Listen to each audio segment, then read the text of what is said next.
안녕하십니까. 그동안 우리가 설날 중심한 그 연휴죠. 휴가가 계속됐습니다. 나흘간. 그래서 뭐다 고향에 가서 좋은 정담도 나누고 형제간의 우애, 부모지간의 정을 다시 새롭게 새겨보는 좋은 기회를 지난 것으로 기억됩니다. 존경하는 애청자 여러분, 그리고 새해 맞이에 복 많이 받으시고 건강관리 잘 하시기 바랍니다. 특히 오늘 제가 말씀드릴 내용은 건국전쟁이라는 다큐멘터리 영화가 지금 한국 각 극장에서 상영되고 있습니다. 물론 상영이 안 되는 지역도 있는 것으로 압니다. 그러나 많은 인원이 상영돼 가지고 소위 한 불과 시작한 지가 2주가 다 안 됐는데 약 20만 명 이상의 관객이 영화를 본 것으로 나와 있고, 많은 분들이 극장에서 눈물 흘리고 또 한국사의 새로운 면을 보는 것 같아서, 바꿔 말씀드리면 역사의 진실을 보는 것 같아서 감동을 받았다는 얘기들을 여러 미디어를 통해서 또는 직접 상영업체들의 얘기를 들어서 들을 수가 있었습니다. 저도 지난 그러니까 설 다음 날이죠. 그 현장에 가서 영화를 봤습니다. 우리가 일반 영화처럼 탤런트를 동원해서 만들어진 영화가 아니고 역사적 사실을 기록 영화죠. 그러니까 전부 다 복원해 가지고 한 80년 가까이 되는 역사적 자료들을 전부 찾아가지고 정말 건국 과정에서 일어난 일, 특히 이승만에 대한 조명을 다룬 영화입니다. 감독은 김영덕이라고, 그도 물론 386 세대죠. 그러나 기록 영화만 계속 만들어서 그는 뭐 김일성의 아이들도 만들고 여러 가지 그 기록 영화만 아마 한 20년 가까이 이 기록 영화를 제작해 온 것으로 압니다. 그런데 처음에는 우리가 일반적으로 알고 있는 것처럼 건국 과정에 이승만 대통령의 역할이 많은 부분에서 부정적으로 읽혀졌습니다. 그래서 교과서상에서나 또는 역사를 다루는 선생님들도 이승만은 독재자다, 독선자다, 그리고 단독 정부를 수립했고 또 한국 역사에 있어서 씻을 수 없는 그런 오점을 남긴 정치 지도자로, 바꿔 말하면 부끄러운 지도자로 낙인되어 있고 각인되어 있습니다. 그러나 이 기록을 통해서 우리가 조명을 해본 이 다큐멘터리 영화지만, 기록으로 보면 새로운 역사의 진실을 이해하게 되고, 그 진실 앞에서 저희는 사실은 부끄러움을 느끼는 우리 한국인으로서의 자세를 낮출 수밖에 없는 그런 상황이 지금 시중에 화제가 되고 또 많은 관객들이 관심을 갖게 됐습니다. 존경하는 애청자 여러분, 저는 지금 유튜브를 벌써 한 2년 넘게 하고 있습니다만은 유튜브가 개개인에게 전달되기가 어렵습니다. 그래서 여러분들이 이제 제 얘기를 더 경청하고 싶으시면 유튜브에 가서 설용수를 치면 SYSTV가 나옵니다. 그럼 거기서 찾아보시면 매주 화요일 날나 수요일 녹화를 해서 보내드린다는 것을 아시고, 궁금하면 시국에 대해서 정확한 해설 또 진실한 이해를 여러분들에게 도와드리기 위해서 제가 노력을 하는 사람 중 하나니까 여러분들이 많이 또 지인들에게 알려서 많은 분들이 공감하도록 같이 해주시면 좋겠습니다. 오늘은 역사적 진실, 건국전쟁이란 영화에 대한 얘기를 좀 드리려고 합니다.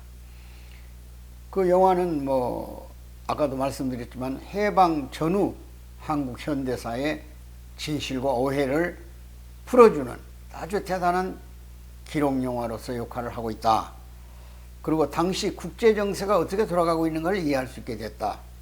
그 다음에는 그 시대 인물들, 그러니까 우리 해방 전후의 인물들, 다 기억되시는 인물들 있죠?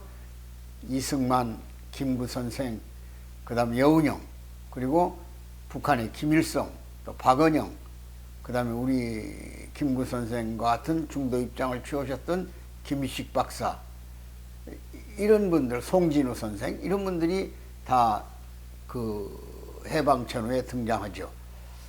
그 중에서 뚜렷하게 대비되는 인물 둘이 남쪽에는 이승만이고 북쪽에는 김일성입니다. 남쪽은 48년 8월 15일 날 건국을 했고 북쪽은 9월 9일 날 건국을 합니다. 그러나 이미 소련 외교문서에 밝혀지고 있는 것처럼 46년부터 소련은 북한을 위성국가 내지는 공산국가로 안착하기 위한 모든 제도를 김일성이 지시했고 김일성이 소련에 의해서 실제로 괴뢰 역할을 해왔고 북한을 우리 남쪽 소위 우리는 제헌국회라는 48년 5월 10일 총선을 통해서 뽑은 국회에서 법을 제정하고 그 헌법을 만들고 그 헌법에 기초해서 건국을 했습니다. 그러나 북한은 소련 지령에 의해서 소련의 문서에 의해서 그대로 착수해서 인민공화국을 만드는데 그들은 정치적 쇼를 위해서 남쪽에 정부가 수립되는 걸 보고 마치 그들이 통일을 원하다가 남쪽이 단독 정부를 수립했기 때문에 자기들도 공화국을 만들 수밖에 없다고 해서 9월 9일 날 조선민주주의 인민공화국을 만들어내는 겁니다. 당시의 그 인물들의 성격이나 지향 그리고 사상적 그 방향의 전환 같은 걸 우리가 볼 수 있게 됐습니다. 다만 우리가 그동안에 건국일이라는 걸 갖고 있지를 못했어요. 왜냐하면 좌우로 갈라진 이 우리 시민의식들이 상이한 프레임을 가지고 역사를 대하기 때문에 어떤 분들은 대한민국은 상해 임시정부에서 태동했다고 그래요. 그러나 그것은 국가가 아니죠. 왜냐하면 국가는 영토, 주권, 국민이 같이 있어야 돼요. 그리고 국제사회가 인정하는 국가가 아닙니다. 그러니까 상해 임시정부는 임시정부예요. 대한민국이라는 국호를 썼죠. 그러니까 제헌국회에서 성립된 대한민국의 건국은 상해 임시정부의 역사적 전통을 계승했다고 그랬어요. 그러니까 상해 임시정부가 정신적으로 대한민국 건국의 시원이지만 그것을 건국제라고 할 수는 없어요. 왜냐하면 태초에 대한민국은 당군 왕검에 의한 개천이 있었습니다. 나라가 열렸다 그러니. 그게 이제 우리 대한민국의 탄생이죠. 그리고 역사적인 수모 속에서 일제 식민지에 들어갔기 때문에 주권을 잃어버렸어요. 영토가 없어요. 그러니까 할 수 없이 임시정부라는 간판을 가지고 우리 대한민국을 지켰던 거예요. 그 정신을 계승해서 48년 8월 15일 대한민국 정부가 탄생했으니 그게 정식 국가예요. 유엔의 결의에 의해서 총선거가 이루어졌고 유엔이 선거를 감시했고 우리 대한민국을 유일한 합법정부로 유엔이 인정을 했어요. 그게. 북한은 괴뢰예요. 북한이 만들어낸 용어가 대한민국을 괴뢰정부. 마치 소련은 해방군이고 미국은 점령군으로 들어왔다는 이런 역사적 카테고리를 씌운 거예요. 이것으로부터 우리가 벗어나야 진정한 독립국가의 자주인이 되는 겁니다. 북한에 쓰는 자주란 말은 마치 자기들이 주인인 것처럼 착각하고 있지만 북한이야말로 허수아비 정권이에요. 소련의 지령에서 입법하지 않았어요. 그 사람들은. 최고인민회의라는 게 있긴 있습니다. 그러나 거기서 헌법 만들지 않았어요. 소련이 만들어준 사회주의 공통적 헌법을 북한에 인용해가지고 만들었을 뿐이에요. 이런 점에서 이 영화는 대단히 한국인들에게 큰 울림을 주는 영화입니다. 그래서 그동안에 여러 정권이 바뀔 때마다 역사 교과서가 바뀌어가지고 그 역사의 진실이 가려져 있어요. 왜곡돼 있었어요. 이걸 이번 기회에 정말 국민들이 관심을 가지고 제가 들어갔던 극장에도 한 120석 되는데 한 80석 이상이 자리를 메꿨어요. 거기에 젊은이들이 와 있더라 이거야. 깜짝 놀랐어요. 야, 이제 우리 대한민국의 젊은이들이 역사에 눈을 뜨기 시작했구나. 이 얼마나 감동스러운 얘기입니까? 그리고 이승만에게 초점을 두고 만든 건국전쟁이지만 이승만의 진실이 어느 정도 밝혀지고 있다는 걸 알았어요. 그는 그 시대의 위대한 선각자입니다. 왜냐하면 국제사회를 이해하고 국제사회를 인식했던 지도자는 별로 없었어요. 그리고 여러분 아시다시피 김구 주석이나 김기식 박사, 여운형, 송진우, 누가 어디 외국에 가서 공부를 했습니까? 그러니까 아무래도 어둡죠. 열정이나 애국심이나 그 누구든 따라갈 수가 없어요. 그분들은. 그 고난의 길은 참 먹불인견이에요. 그러나 이승만은 국제사회에서 우리 한국을 알았고 일본의 패망을 알았고 일본이 진주만 공격할 것을 알았어요. 미국의 최후 승리가 있다는 걸 알았어요. 그러나 한국의 진정한 애국, 진정한 독립은 외교를 통해서 미국의 정치적 힘을 활용하는 길 외에는 무장투쟁을 가지고는 그것이 국민 정신에 미치는 큰 상징적 의미는 컸지만은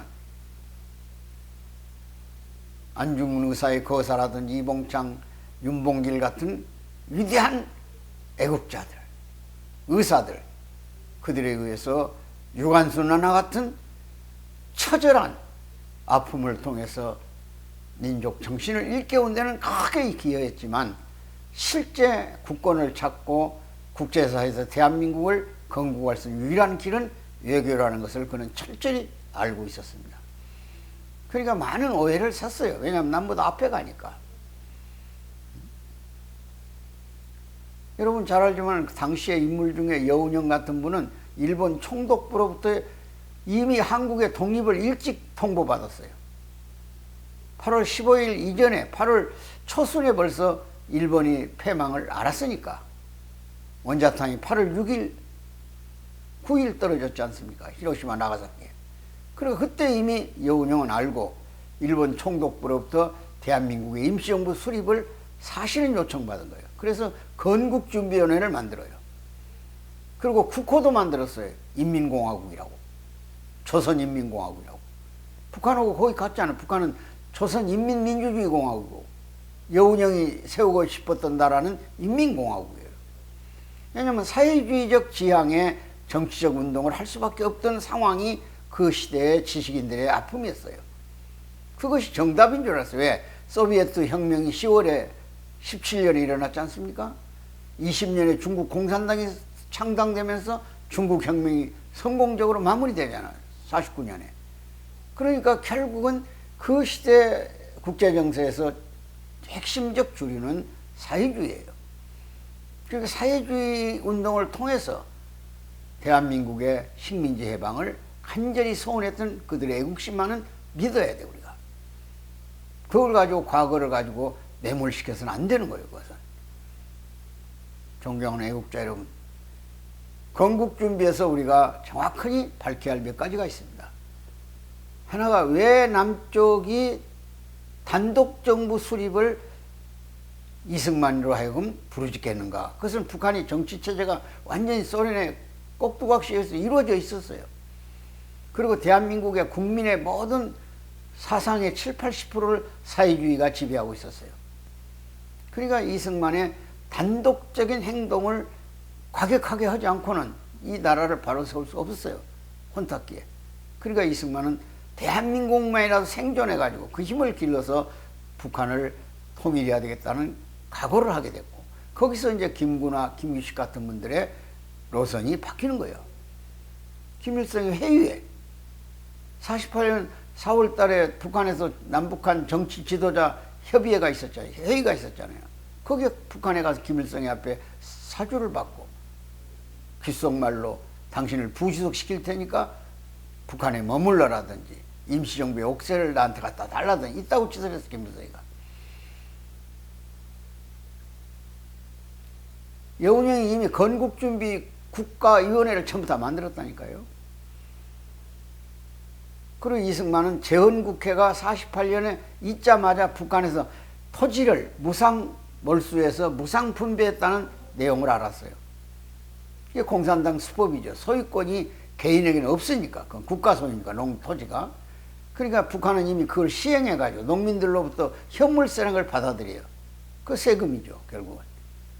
서수갈, 벼알까지 세가지고. 이걸 남쪽 농민들이 반드시 북한의 토지개혁, 농지개혁에 끌려갈 가능성이 있다고 판단한 나머지 재헌국회가 성립된 바로 그 다음에 6월 달에 농지개혁법을 국회에 통과시켜요. 그리고 우리도 지주로부터 농지를 정부에게 이양해가지고 그 농지를 소작인에게 분배하는 거예요. 물론 미군정이 가지고 있던 미국 농지도 반환하는 그런 운동이 있었고 또 농지개혁에 큰 힘을 보탰지만 이승만의 과감한 농지개혁법의 토지개혁법이죠. 법에 의해서 우리 농지가 농민의 손에 들어가고 5년에 걸쳐서 소득의 30%씩을 농지세를 지불하게 하는 방법을 씀으로써 농민들이 안전한 농지를 갖게 됐고 그것이 우리가 조선조 500년 그 이전 역사 속에서 한 번도 소작인들이 가져보지던 농지가 농민에게 돌아온 거예요. 그것이 바탕이 돼서 공산당과 싸울 수 있는 힘이 된 거예요. 그게 이승만의 결단이에요.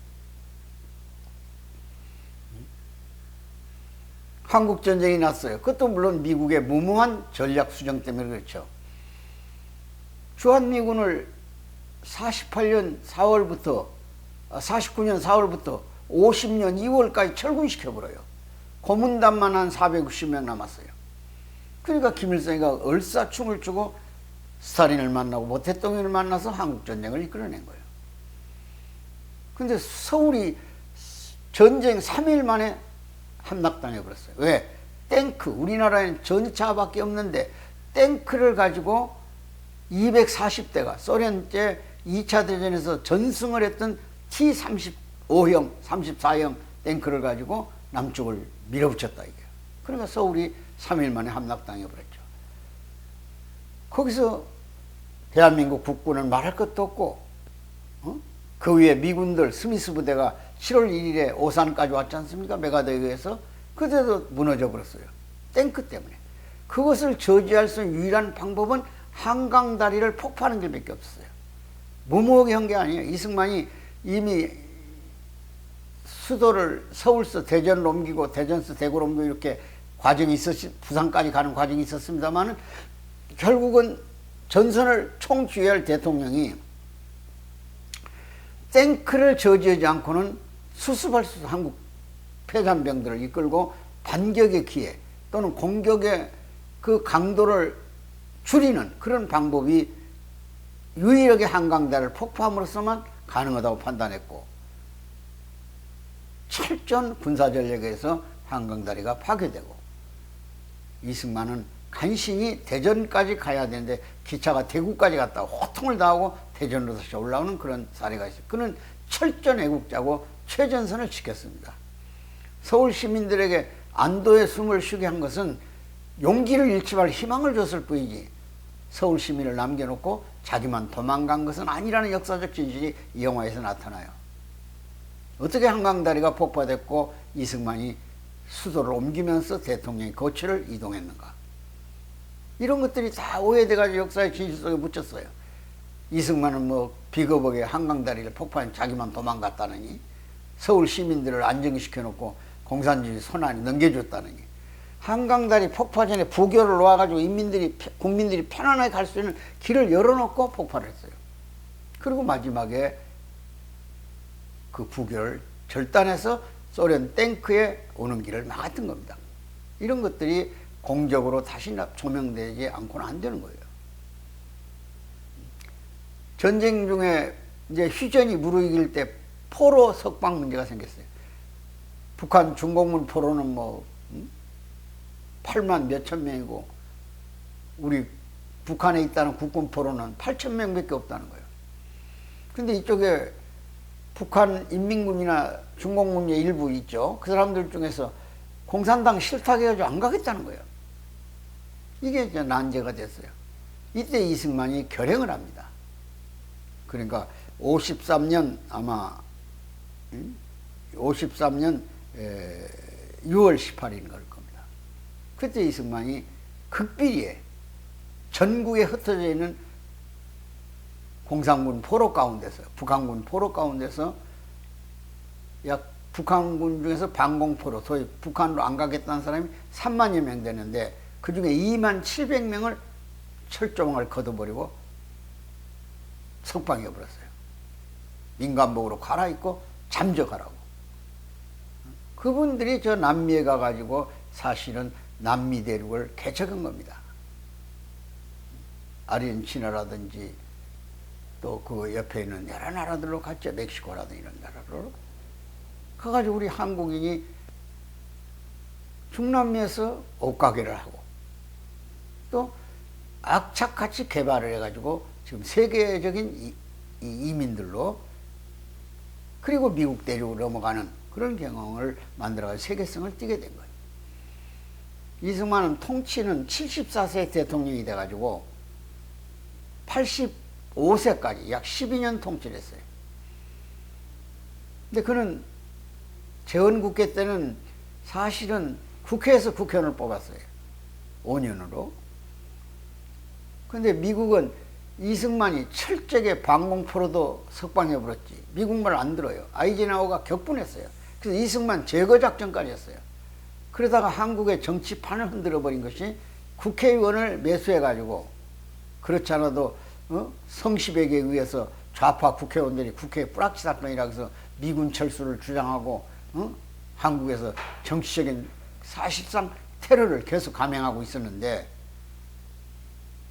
계속 미군 철수를 주장하니까 그들을 검거해가 서대문 교도소에 넣고 그리고 대통령의 강한 의지를 지속시키기 위해서는 국회의회에서 선거, 간접선거는 불가능하다.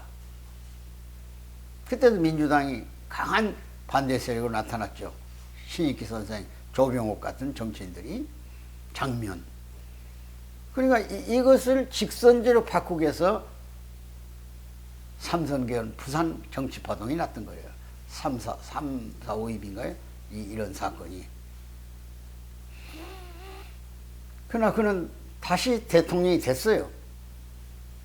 그런데 미국에 의해서 국회의원들을 미국이 압력을 넣어가지고 또는 매수해가지고 정부 통령을 러닝메이트로 뽑지 않고 각기 별도의 선거를 하도록 했다 이거야. 대통령은 이승만이 자동적으로 됐죠. 왜? 같은 후보, 민주당 후보인 조병옥 박사가 병고로 선거 도중에 돌아가셨어요. 그러니까 상대방 후보자가 없으니까 이승만은 당선이 됐고 부통령 선거에서 3.15 부정선거가 난 거예요.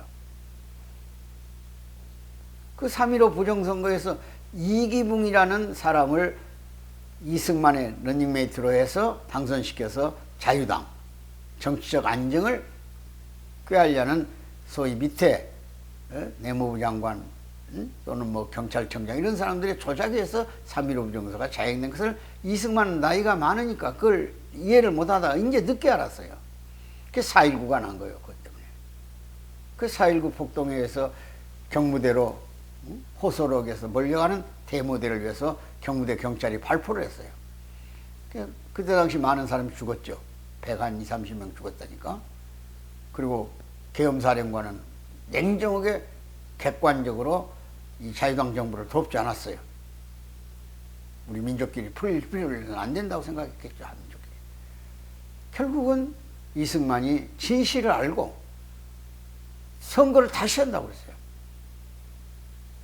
근데 시민들이 하야를 외치니까 그렇다면 내가 대통령직을 사임하겠다. 젊은이들이 더 이상 쓰러져서는 안 된다. 그는 대통령 하는 동안에 한국의 문맹률을 완전히 없애기 위해서 무상교육을 시작했고 48년 선거에도 다른 나라에서 올 수 없도록 여성까지도 21세 이상의 성년들은 선거권을 줬어요.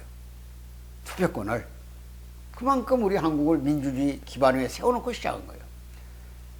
이승만 대통령 재임 기간에 그 없는 국고를 털어가지고 국민소득이 100불도 안 되는데 미국의 젊은 머리 좋은 사람들 박사학위를 받도록 공부시킨 사람이 만여 명, 군인 장교들을 가서 선진 문명을 배우도록 하고 온 사람들이 5,000명이에요. 거기서 원자력 기술자가 나와서 웨스팅하우스로부터 원자력 발전소를 지도록 해서 운영을 하게 한 것이 한국형 원자로예요. 얼마나 그 선진화된 국민의식을 깨우쳤습니까? 그러니까 이 대한민국 정부를 건국해서 나라를 세우는 과정에서 이 영화에 전쟁이라는 말을 쓰는 전쟁을 했어요. 큰 반대를 무릅쓰고. 김구 선생님하고 이승만은 철저한 형제간처럼 지내는데 갑자기 단독 선거를 주장했다고 해가지고 그 부분도 애국심이죠. 그때 시대에 어찌든 나라를 하나로 묶으려고는 남북 합작을 주장했으니까. 그러나 공산주의는 그렇게 돼 있지 않아요, 구조가. 소련이 얼마나 엉큼한 놈들이에요. 한국전쟁을 일으켜서 미국을 한국전쟁에 몰아놓고 유럽에서 세력을 확장했어요. 늦게서 이제 미국이 알아가지고 마샬 플랜을 쓰고 이래가지고 유럽을 절반이라도 구제한 거예요. 그게 동서분립이에요. 그것이. 동서독 전쟁도. 이런 면에서 한국 역사에서 우리의 진정한 건국을 찾아내고 이승만이 미국 가서 얼마나 뉴욕의 맨하탄 웨이에서 맨하탄 거리에서 시가 행진할 때 그 어려운 시기에 미국 가서 의회 연설하고 미국 시민들에게 환영을 받았던지 국빈로 갔어요. 가가지고 100만 시민이 환영을 했어요. 그 시대에. 대한민국은 저런 위대한 지도자를 건국의 지도자로 모시고 있었고 그분의 진정한 애국심을 우리가 외면해 버렸기 때문에 미국으로 하와이로 망명 가서 사실 망명 간 거죠. 가서 거기 외로운 투병 생활을 하다가 조국에 와서 돌아보지도 못하고 운명을 해서 시신이 돌아와서 지금 국립현충원에 모셔져 있는 거예요. 이런 진실을 알아야 그때 당시 좌우합작은 어떤 뜻이 있었으며 예를 들면 신탁 통치를 찬성할 거냐 반대할 거냐. 지금도 신탁 통치를 찬성한 사람들이 많이 있어요. 찬성했더라면 분단 안 됐을 거라고. 왜냐하면 미소가 미국, 영국, 소련이 합작해가지고 대한민국을 약 5년 내지 10년간 신탁 통치하자는 거예요. 그러면 소련과 미국이 신탁 통치를 합의에 찬성했더라면 분단이 안 됐을 거예요. 이런 망상적 가상이에요. 소련은 근본적으로 그럼 독일 같은 데는 네 나라가 같이 분할 점령했는데도 왜 동서독을 갈라서 영원히 참 통일이 때가 되기 전에는 안 합쳐졌습니까? 안 되는 거예요. 그건. 또 우리 지리적 조건이 소련과 중국이 남진할 수 있는 좋은 기회고 미국이 그걸 억제시키는데 소련이 양보하겠어요? 미국이 양보하겠어요? 그러니까 운명적으로 분단이 된 거예요. 이걸 극복할 수 있는 새로운 대안을 우리가 모색해야 되고 김일성의 그 낡아빠진 사고방식 소련의 허수아비가 돼가지고 철저하게 인민공화국의 정치적 프로그램대로 진행하고 있으면서 유장적 평화를 주장했고 거기에 일말의 동정을 가지고 참여했던 김기식 박사나 또는 김구 선생님 같은 분들은 아마 혼란스러웠을 겁니다. 공산주의를 제대로 이해를 못했어요. 그때도. 오직 이승만만이 그걸 제대로 알았기 때문에 반공노선을 굳건히 지내면서 조국의 오늘의 현장을 만들어 놓은 거예요. 그것이 한미동맹이 기초가 된 거예요. 그러니까 철저하게 이승만은 휴전을 반대했어요. 왜? 휴전이 지금 절도의 통일의 기회인데 다 망해갔는데 그걸 통해서 분단이 고착돼 버리면 어떻게 될 거냐. 그러면 한국은 틀림없이 또다시 소련과 중국이 배후 세력이 돼가지고 북한에게 제2의 6.25를 일으킬 것이다.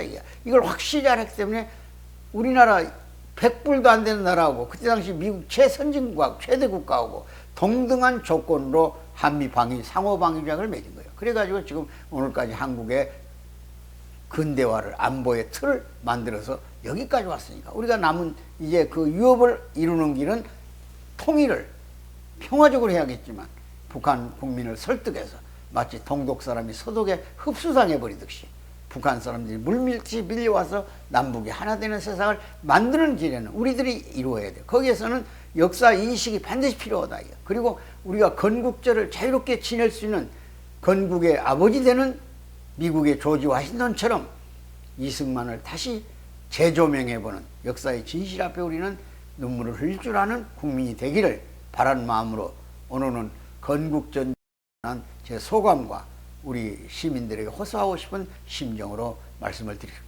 드렸습니다. 대단히 감사합니다.